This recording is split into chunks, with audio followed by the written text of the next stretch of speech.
đã có đơn kêu cứu gửi đến Chủ tịch Ủy ban Nhân dân tỉnh Bình Thuận nhằm trình bày các vấn đề liên quan và đề nghị làm rõ. Tôi không rõ Chủ tịch tỉnh đã nhận được đơn chưa, nhưng chắc chắn sau khi nhận được, lãnh đạo tỉnh sẽ giao cho các đơn vị chức năng, công an làm rõ nội dung phản ánh của cô giáo, ông Thái nói. Về thông tin học sinh TCM bị ảnh hưởng tâm lý, do bị nhầm là nam sinh trong vụ việc của cô giáo H, ông Thái cho hay, Sở đã nắm được vấn đề này.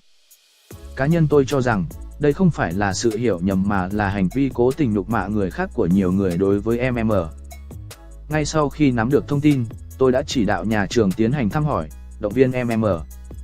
để em sớm đi học trở lại. Chúng tôi cũng kiến nghị các cơ quan chức năng sớm xác minh cụ thể việc này để trắng đen rõ ràng và những người có hành vi vi phạm, sai trái phải bị xử lý nghiêm minh, ông Thái nhấn mạnh.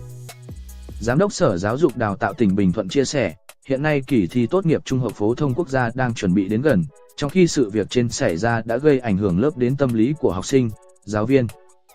Dù các em mới chỉ lớp 10 thôi, nhưng những ngày qua, các thông tin về sự việc dù chưa rõ ràng nhưng đã gây ảnh hưởng rất nhiều đến tình hình, tâm lý. Chúng tôi mong mọi việc được sáng tỏ để các em, thầy cô ổn định nhằm dạy và học cho tốt, ông Thái nêu.